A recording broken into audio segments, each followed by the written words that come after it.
Our next speaker is a performer, filmmaker, vaudevillain, teaching artist, and host from Oakland, California. He is an HBO Def Jam Slam Poetry champion. He's performed everywhere from Moscow, Russia to San Quentin Penitentiary. Oh, goodness, words. All right, everyone, welcome Jamie DeWolf.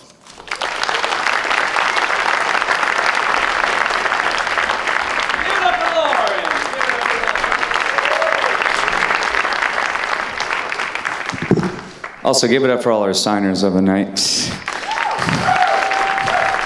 Especially when they're as sexy as this signer with the beard and the ponytail. You sweet, beautiful man. What I wouldn't do to you.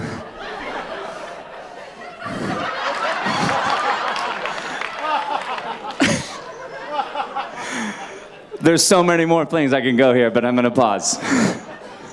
I'm gonna lead all the dirty talk till after we're done. Good evening, what's up everybody? How y'all doing? Good.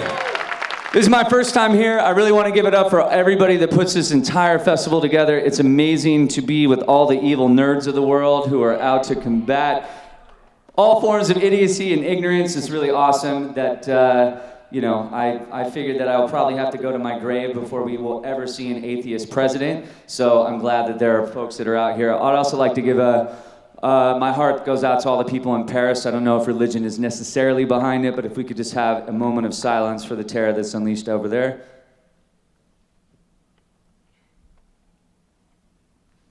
And I'm honored to be here. If they would have told me that fucking dinosaur was gonna be in the halls, that would have been enough. This one is new, so you can't find it. It's a little more about my experience growing up, and do I have any Scientologists here? Okay. All right. This is called In the Blood. In an empty theater in Vancouver, Canada, I'm about to meet the man who discovered my family's most dangerous secrets. He arrives with 2 men for security and tells me that my enemies already know I'm here. He says they track flights and have dossiers prepared to destroy me, and he should know. He's been beaten, sued into silence, banished from our country of the United States. If he ever says my great-grandfather's name out loud in America, it's a $50,000 fine. If he ever sets foot in the States again, he wins a jail sentence. His name is Jerry Armstrong.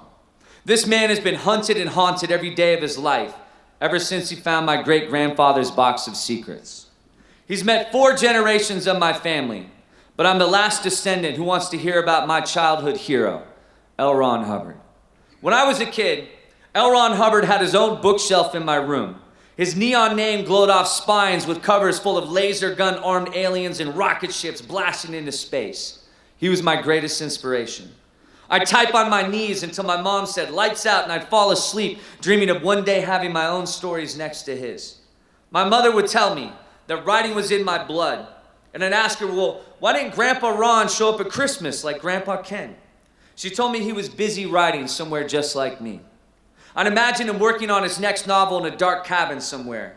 The only stories I knew of his were the ones that were on my bookshelf. My mother said the Bible had all the answers I would ever need. In the 3rd grade, I stood with Pastor Pete from my church on a street corner, passing out pamphlets, begging strangers to convert to my God. At the end of the day, he gave me a dog-eared book on cults, saying these were our enemies, and I needed to know them. I read all about Mansons, Moonies, and Mormons before I turned the page and saw the word kept from me my entire life, Scientology. And above it was my great-grandfather, Hubbard, founder, leader, reincarnated savior. I never heard this story, the one he told the world. He was raised on a huge cattle ranch, blood brother of Indians, traveler of the Orient, nuclear physicist, screenwriter, CIA agent, submarine commander, barnstormer, machine gunned in the back and blinded in World War II, resurrected to sight by his own studies of the mind, scientist, and last glimmer of hope in a dying world. My 8-year-old mind thought, Jesus, water-walking Christ, I am related to the most amazing man on earth. And he was still alive. I could find him. Just like my neighbor's cat and my runaway hamster Tigger, I could find him. I asked my mom about Scientology for the first time. She dropped the plate and told me to get a broom. When I came back, she was peeking through the curtains, closed the window, and asked me, "Where'd you hear that word, honey? Has someone been following you?" I showed her Pastor Pete's book and begged to meet this amazing man so I could ask him about the submarines and rocket ships and how I could learn to write just like him. She told me he hadn't been seen in a long time. Some people don't want to be found, she said. That night I went to bed angry. I didn't understand why I wouldn't want to meet his biggest fan. I just wanted to hear his stories from his own lips. He died when I was 9 years old before I could ever ask him anything. Today, when I say his name out loud, people laugh or their eyes widen. His name has become a funhouse mirror, an author who wrote his own empire. They ask if I'm making it up. Why? There are 10 million other outlaws I'd rather be related to. My lineage has never gotten me a date. Now he's a Tom Cruise pop culture reference, a South Park dirty joke. But in my family, he's not a John Travolta punchline. He's something to bury, a whisper in the back rooms to be kept from the kids. After decades of slamming the door on news cameras, my family scattered across the country. His children kept his scriptures locked away in the attic or under the bed before their kids could find them. Pictures of him had been taken off the walls years before, and my mother never met her own grandfather. He held her as a baby, but she had changed her maiden name before I was born. She grew up with tap phones, break-ins, cars following them until dawn. Silence was an exit strategy, an escape plan. 30 years later, I asked the questions that the family had buried behind new last names and someday when you're older, until I found the man who found the box of secrets. Jerry Armstrong was a disciple of my great-grandfather. He signed his soul over to Scientology for 1 billion years.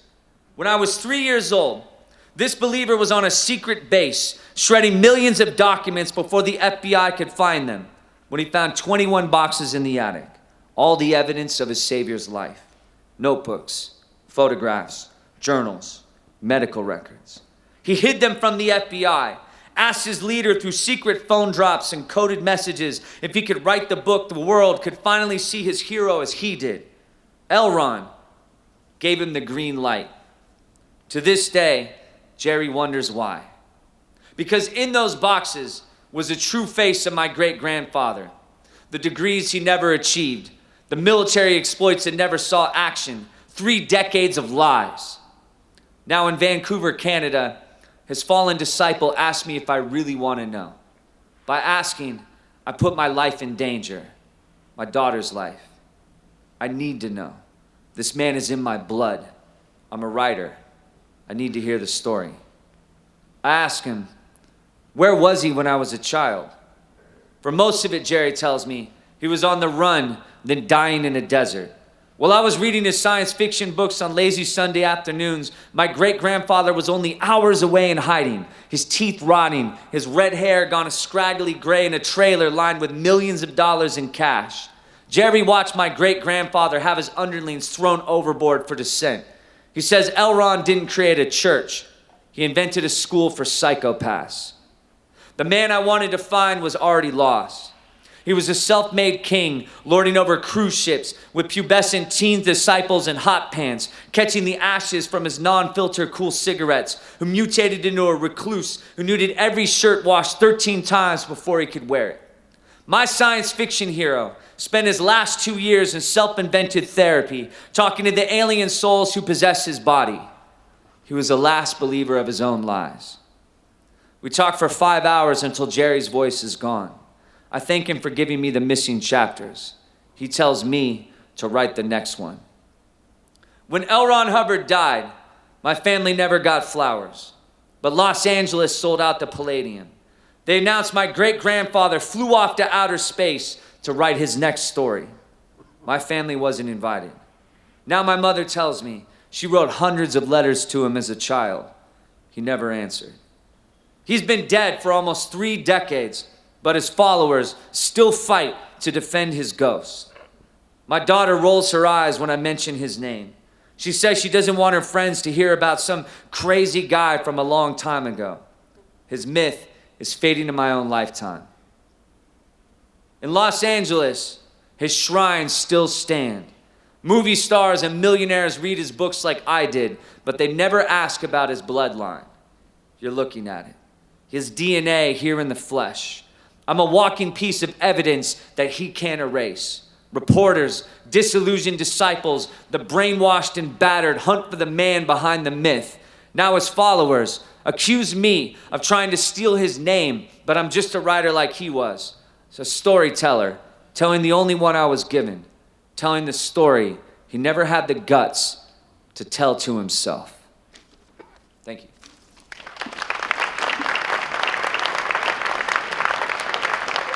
Have y'all seen Going Clear? Have y'all seen Going Clear? So I'm going to show, we're going to show a little video here. This is the one that started at 58.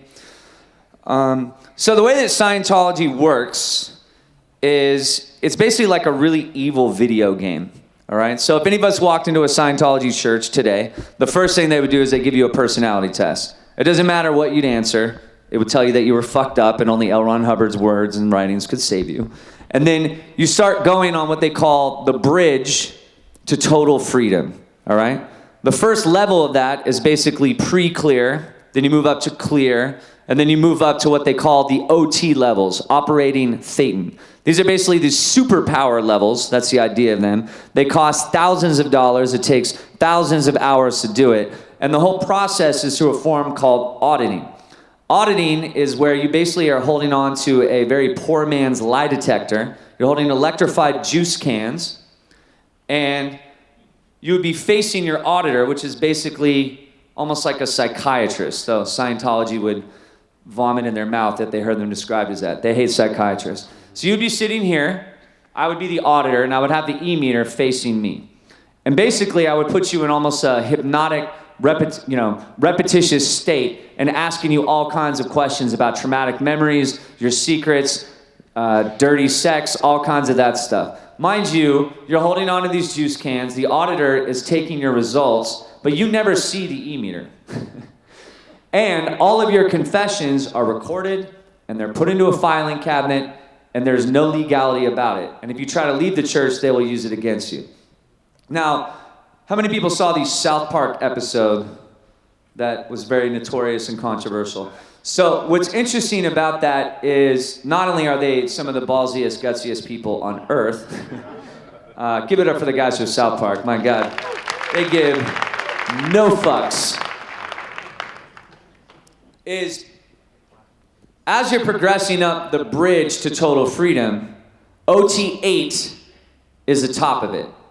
And in every Scientology office, you'll see these posters that show the bridge to total freedom. But literally, if you flip it on its side, it makes it obvious visually that it's a pyramid scheme. That you are always buying and trying to earn your way through either slave labor or thousands of dollars or whatever you have to do to continue to earn your way up towards the top, which is OT level 8. At which point you're guaranteed the powers of telekinesis, you're guaranteed to have control over physical space and time, all that good shit. So Tom Cruise is about to that level. I'm pretty sure that guy does not have telekinesis, but whatever you want to believe. Before that, though, is that L. Ron Hubbard is not actually viewed as God. They call him as source. He's viewed as the source of all information. So basically, he is like a truth teller. He likes to present himself almost like the Leonardo da Vinci of this last century, one of the greatest men that ever lived. He actually calls himself mankind's greatest friend. And as you're going up these levels, they're completely secret. So if you're on OT level 4, you're not allowed to talk about what you have learned on your level to anybody below you. And so as you continue to move up these levels, it has this entire secret unlocking of doors and these different levels of knowledge. Does that make sense?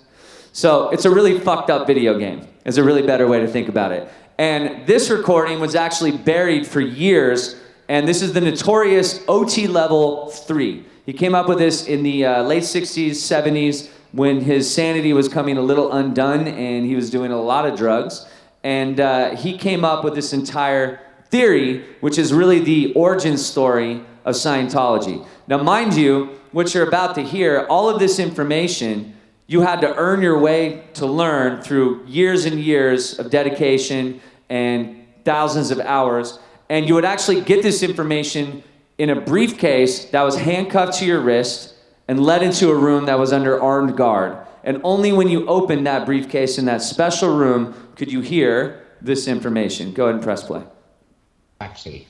Not this galaxy, but the next galaxy over, and so forth, going on here. Turn it up. I know they take political prisoners and guys who they don't want around, but it's less personal than they think. They just have excess population, so they start to get rid of their excess population. You see, they've got a revolt, or you're on the wrong side of a war, or something like that, and they pick you up in droves and ice cube you and throw you into a sea someplace. I know this planet has been subjected to that, and several planets in this immediate end of this galaxy have been subjected to that. That I know. They were imported. They were actually, the trick was to shoot somebody, disable somebody, very often a needle into a lung, and at the same time to hit him with frozen alcohol and glycol, which preparation is guaranteed to pick up a Satan. All he had to do was pick him up and put him in a refrigerator, and they had him, boy. Just as he tried to exteriorize from the body, there he was, frozen. And they threw him into collection points, boxed them up in boxes, threw them into space planes, which are the exact copy. DC-8, the DC-8 airplane is the exact copy of the space plane of that day. And no difference, except the DC-8 had fans, propellers on it, and the space plane didn't. Well, it starts like this. It starts like this. I was up in the Van Allen belt. This is factual.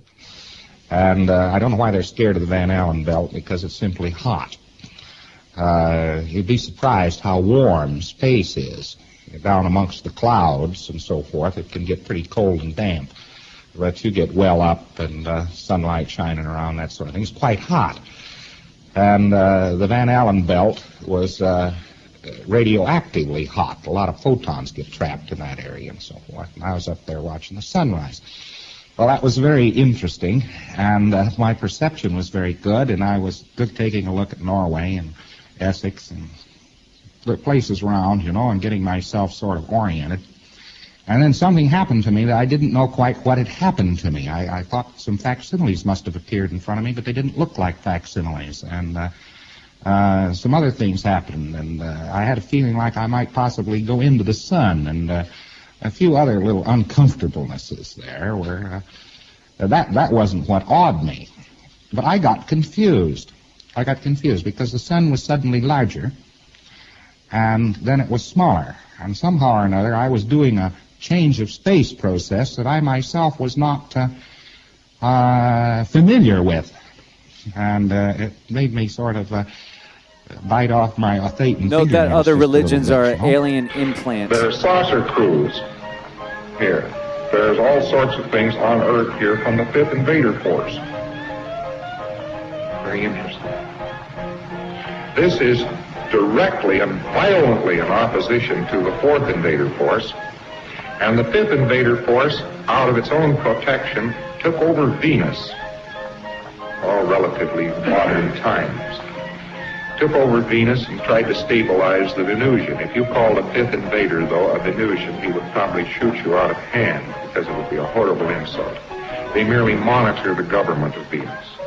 And they leave Mars strictly alone. Now, this is really roughly a rundown of the, quote, political situation in the solar system. The entirety of Roman Catholicism, the devil, all this sort of thing, that is all part of our faith. Mary Sue gave the cue on this. She said, look at how hard they have to work to keep you from being OT. Hey, now, that's quite a thought. Isn't that quite a thought? Now, you look at this. You look at this now. The complete idiocy of it. Somebody sits up on Venus. There are probably some other stations around up in the system. This one's on Venus. I notice that we all believe that Venus has a methane atmosphere and is unlivable.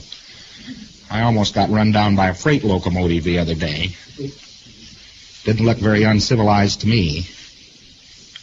I'm allergic to freight locomotives. They always running That's in my there. favorite part. Not really interested in Xenu was locked away in a mountain, sealed by a force field that is powered by an eternal battery. It is there that Xenu remains to this very day.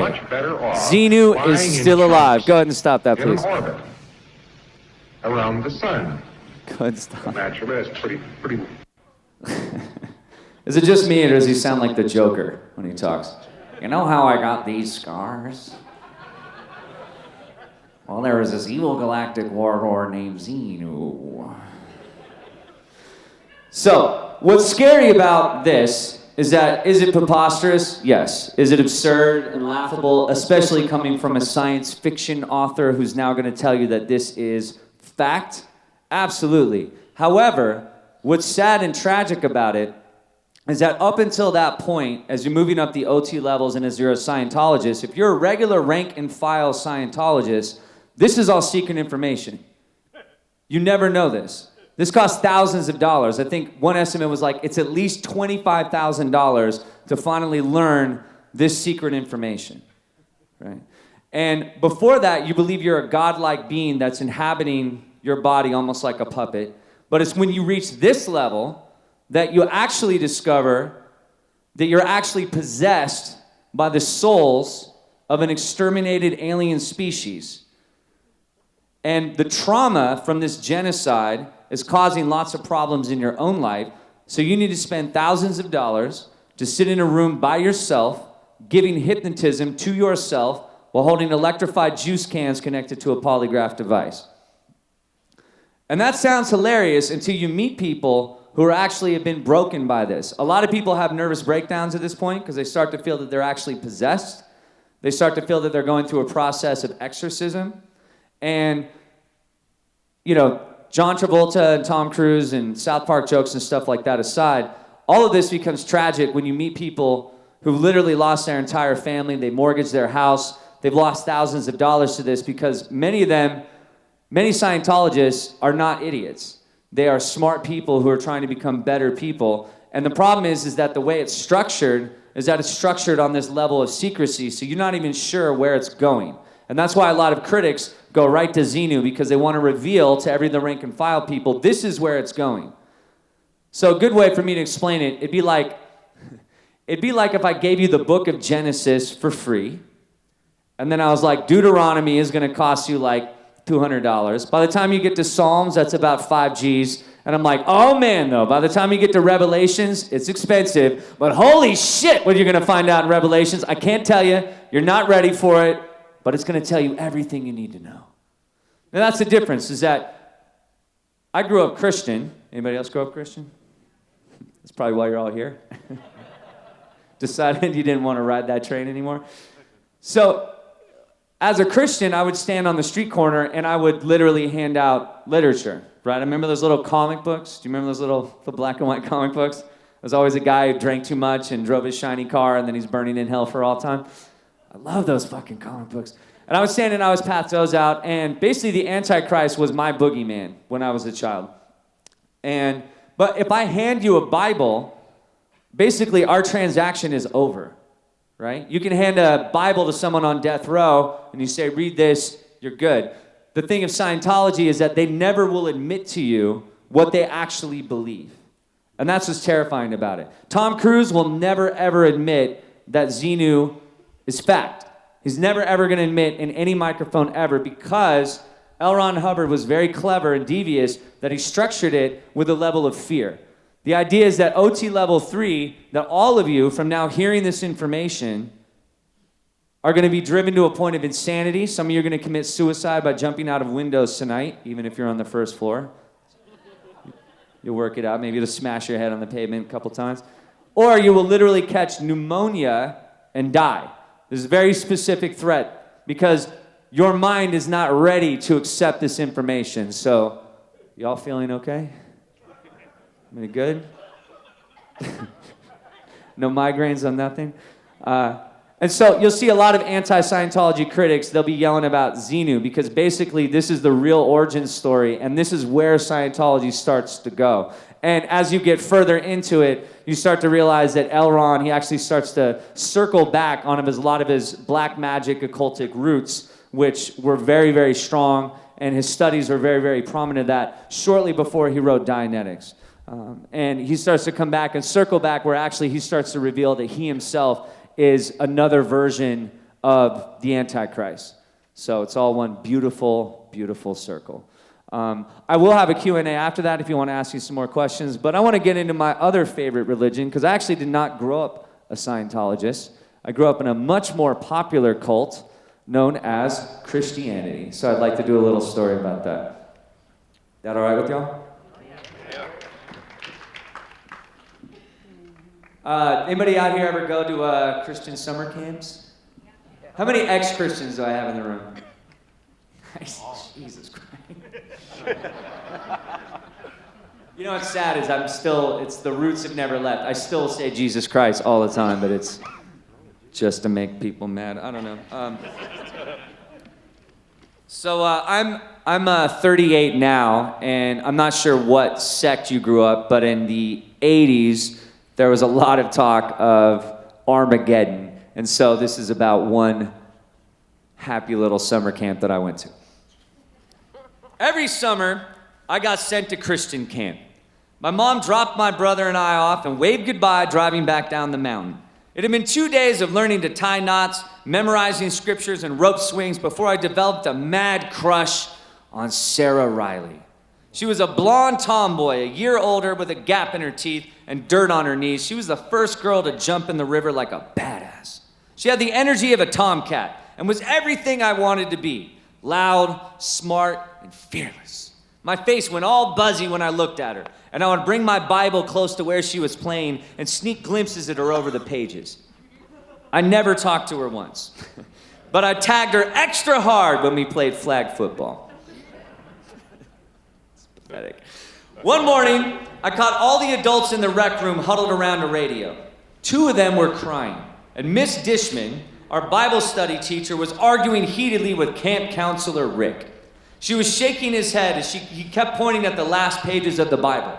I could hear a voice booming on the radio, quoting Revelations, until Miss Dishman caught me looking and then shut the door in my face. The next day, the trip to the waterfall was canceled, along with the nightly s'more sing-alongs. Instead, they gathered all of the kids around the campfire and had us pray in silence. Camp counselor Rick stepped forward into the firelight. He was always smiling like he had a secret, but this night, his grin was almost frightening. He said a few hallelujahs, then asked for silence. He told us all to prepare for the amazing news.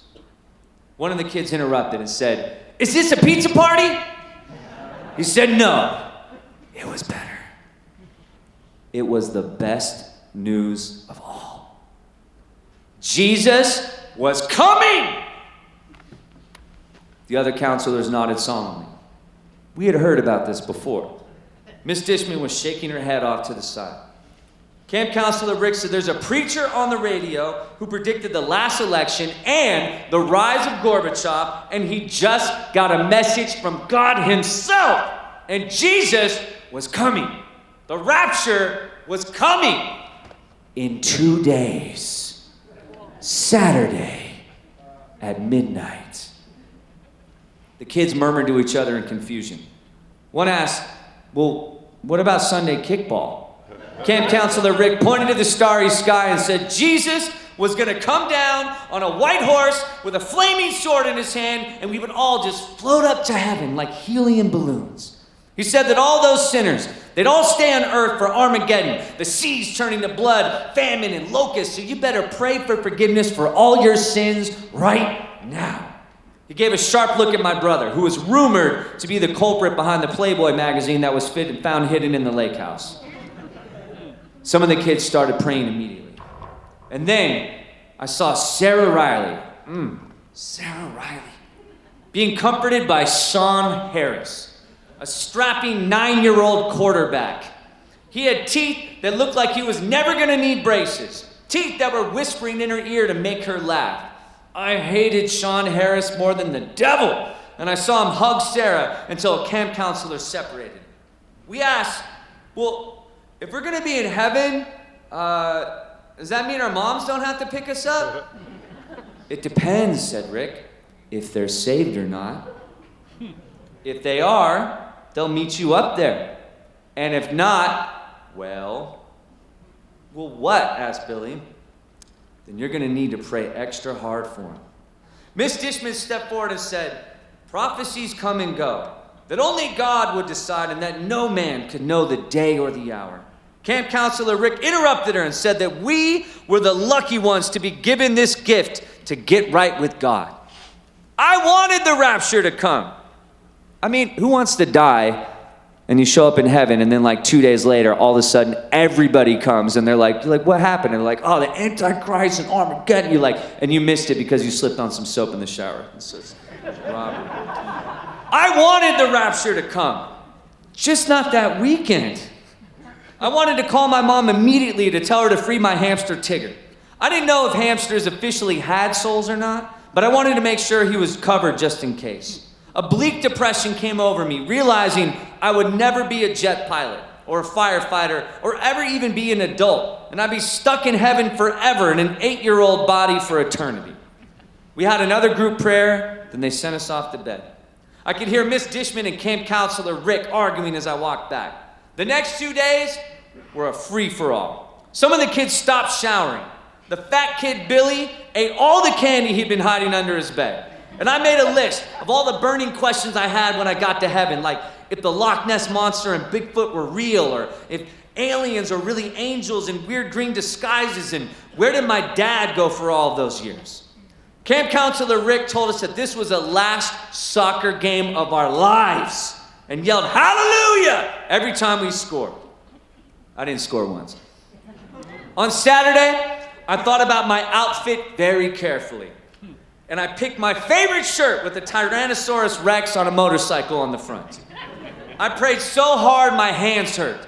I begged forgiveness for blaming my brother for that Playboy magazine I snuck into the lake house. I prayed for all the kids at my school that were about to go to hell. For my Jewish friend Jeff and all of his Jewy friends who always laugh when I beg him not to believe what his parents told him. I wrote a letter to my dad telling him everything he missed and left it on my pillow. And then I found Sarah Riley. She had combed her hair and was wearing a blue dress. Finally, we were alone. I walked up slowly, my face going flush. She turned and I stood there staring. What do you want, Carrot Top? Well,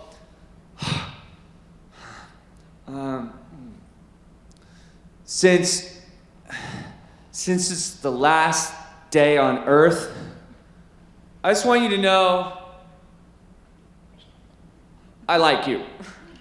I ran off. I didn't even stay to see your face. I hid in my room and prayed Sarah Riley and I would float up together. And then I made a plan. I begged my brother for a slingshot. I'd shoot 5 pieces of gum together in a hard ball and tested my aim. If Sean Harris was gonna float up too, that son of a bitch, the least I could do was make sure him and Sarah weren't holding hands. All day, we waited for the end.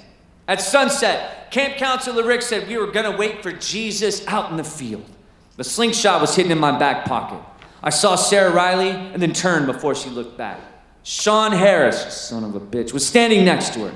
I hoped that when I flew up, that I wouldn't go too fast to get good aim. Everyone closed their eyes and raised their arms. I peeked to see Sarah Riley and Sean Harris holding hands. My hand eased back to my slingshot and held there.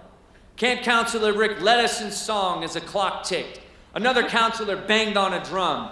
11 p.m., 11:30 p.m., 11:55. I took aim. 11:58, 11:59, midnight! I fired the hard gun from the slingshot. It went wild and hit Sarah Riley in the knee. She stared at me with fire in her eyes as we all stood in the field for a few minutes, awkwardly holding our poses.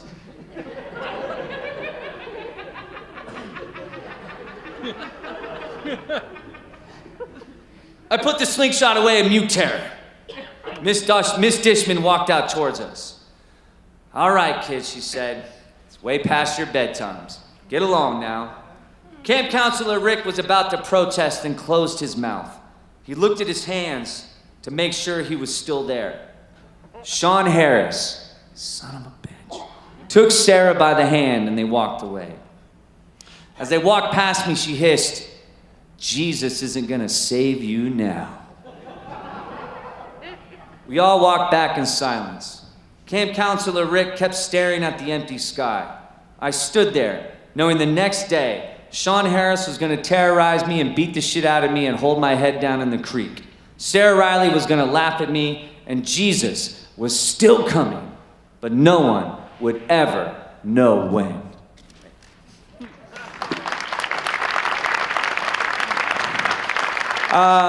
So I'm also a filmmaker, and I want to show you a awesome video that we made called Sweet Shit of Christ. We actually shot it on Easter, because fuck it.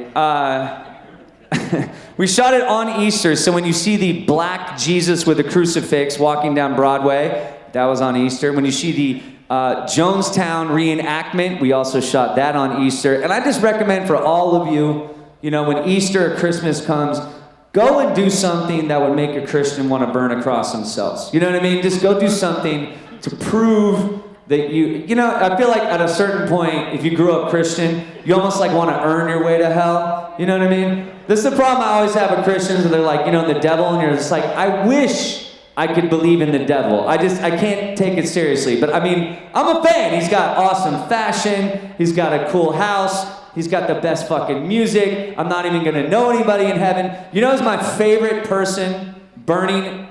Here's my two favorite people burning in hell for all time. Gandhi, totally in hell. There's no way around it. He was not Christian. He's totally in hell. And Anne Frank. Grimace all you want, but just really think on that and ask yourself if that shit feels fair in any way. Anyway, all right, here we go. You ready? So this is called Sweet Shit of Christ by a band from Oakland called Bobby Joe Ebola and the Children McNuggets.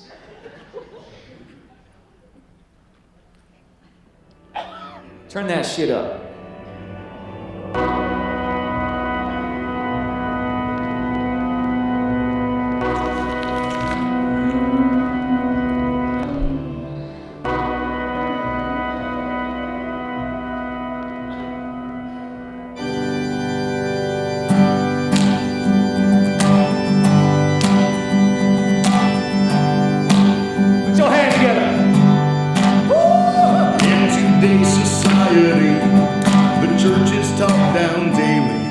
So what if priests and small boys are out there having babies? Jesus is the reason war comes around so frequent. What's the fun in life without felonies and villains? Yes, it's true what you heard of God and money and no death, but I'll be singing songs and praises till my dying breath. Oh, that sweet shit of Christ takes everlasting life. Get your wings, go to paradise. It's been here for some time. There's blood on every dime. 3 winding waivers, everybody get in line. Oh, you voted for that one with all that common sense.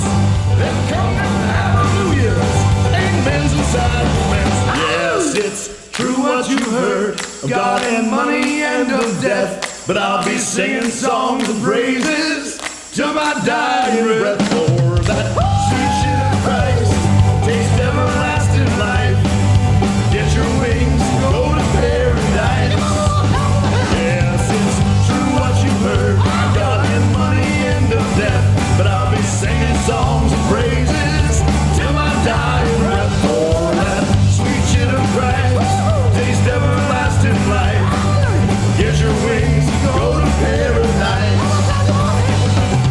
Get your wings, go to paradise.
Give it up for Sweet Shit of Christ. You can find that online. Share it with an atheist that you know and love. You can also find that on my website at jamiedewolf.com. So I am, how'd I do, by the way? How's this guy doing? You good? You doing well? You're going to talk through my on present tense lap dance? You like feeling that bony, cadaverous ass of mine on you? You can make some sweet music for me? You feel good. I feel like a little kid at Christmas right now.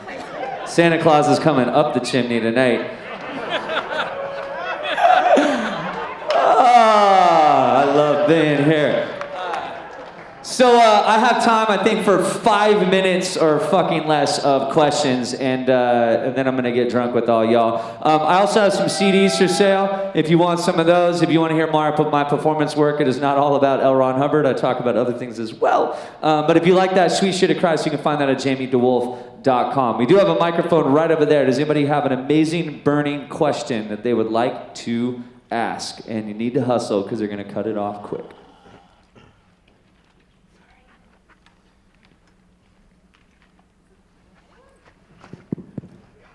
Anybody? I'm coming to you, so. Speak or forever hold your tongue. Anybody have a question? Anything at all? What is your favorite color? You are some uninquisitive motherfuckers. Okay. Well, great. Anybody have a question? Kind of fought? Yes. Man in the back. You're the magician? I saw you doing card tricks. Is that you? Don't believe his lies.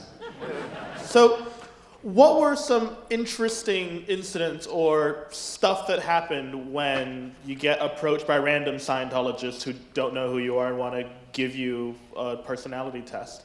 Have you ever gotten I've gotten into some Scientologists. Most of the time, they don't randomly approach me. They stalk me. They've actually stalked me, and they have followed me, and they have tapped my phones, and they have hunted me for weeks, and all that. So I generally try not to go and fuck with them because it is a useless endeavor. I have the symbol of Scientology tattooed on my arm, so that becomes a confusing conversation. But the deal is that the people who are on the street, some of them don't actually even know about OT level 3 and stuff like that. And they just Scientology is very clever at putting mental police within people's own minds. And so they'll police themselves. If you walk up and you're like, Xenu, OT3, blah, blah, blah, they'll immediately just shut down and they won't even listen to anything you're saying. So it's very, very cleverly engineered. Very, very cleverly engineered. Yes.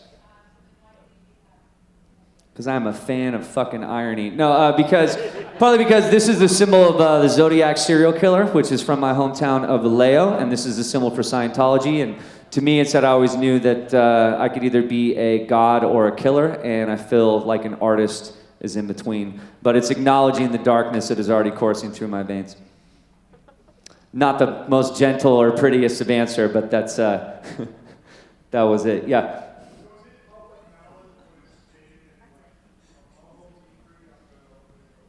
OT8. Yeah, you can download it all online, but if Scientology could burn all of the internet to the ground, they would. And there's been a ton of lawsuits and them trying to control this information when they try to actually state that stuff is trademarked. So they're trying to sue people, which is very delicate because they had to admit that this was the actual information, but at the same time denying that that's what it was, and then suing people for it. And so there's been endless wars about it. But I have to give a lot of love to Anonymous. If any of you guys are affiliated with Anonymous, give it up for Anonymous, by the way. Because Anonymous is awesome, because before that, these are a lot of ex-Scientologists who are trying to put this stuff out on the internet. And then that Tom Cruise video went out, and then Scientology immediately tried to take it down. And Anonymous, being the shit starters that they are, they're like, oh, you guys don't want anybody to see this video? Sweet, we're gonna put it everywhere so there's never goes down from the internet ever. And Scientology just basically got beaten into submission. And really the internet has been what's been slaying Scientology the most. Facebook, you have ex-Scientologists who are able to make groups, they're able to contact people immediately. The fear becomes less because now someone could be like, there's a private investigator going through my trash right now. And they're like, take a picture, upload it. Someone else can try to identify him. They can hunt him down. Scientology, I might see the end of it in my lifetime. And 15 years ago, I never thought that was possible. And it's really because of all of the people that have had the bravery and the guts to stand up, speak out, and, you know, step forward, which takes a lot of guts, because they are fucking scary. Trust me. Now you got fucking questions. Okay, what about a drink tab? Hello? All right, this guy.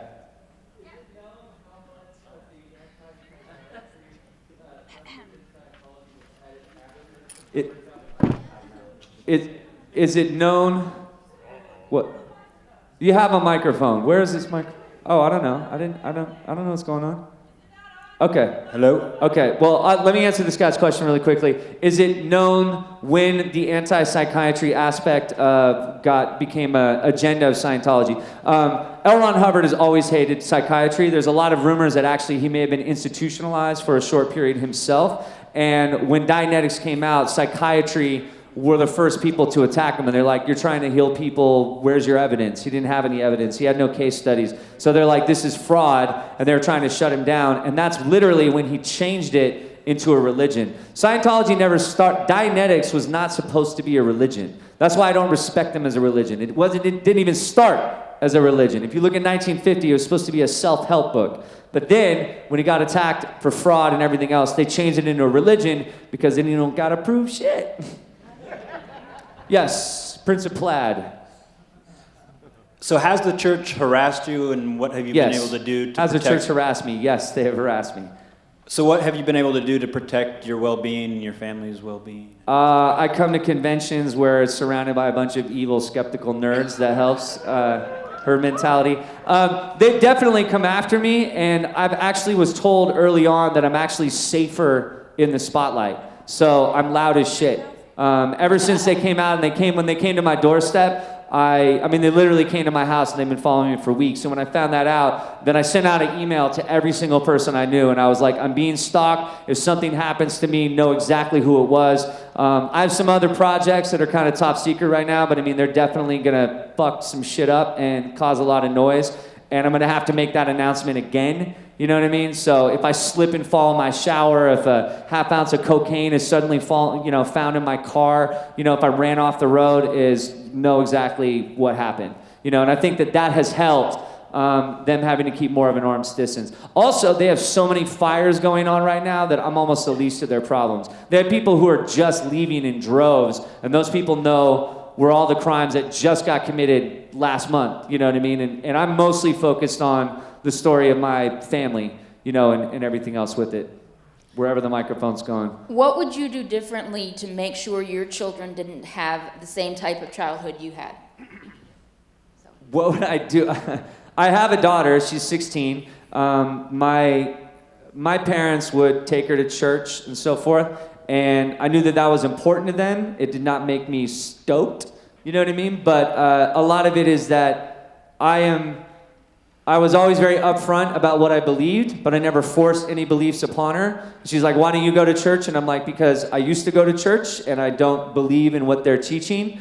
And if you have questions, we can talk about it. And a lot of it later is I think that you just need to be proud and confident to be what you are and open to talking about it versus having vitriolic anger. And so I think that's been really useful. And I think that she understands that without the anger, Christianity and Scientology, that doesn't have power over me anymore. You know what I mean? To a Christian, they're like, how can you not be terrified of hell or the devil? And I'm like, I lived my entire life terrified of hell. You know what I mean? When I started leaving Christianity, I would have nightmares every night that I was leaving in hell. And I reached a point, or maybe some of you in this room reached, where I literally don't want to spend a single minute of this life thinking about the afterlife or thinking about some sacred truth that somebody else is going to hand me. I mean, my family invented a religion, and then I was raised in another religion, so I'm a hint cynical. And if I did have to believe in anything, I would take back Greek mythology, because that's some badass shit. And I don't know when that became absurd for anybody to believe in.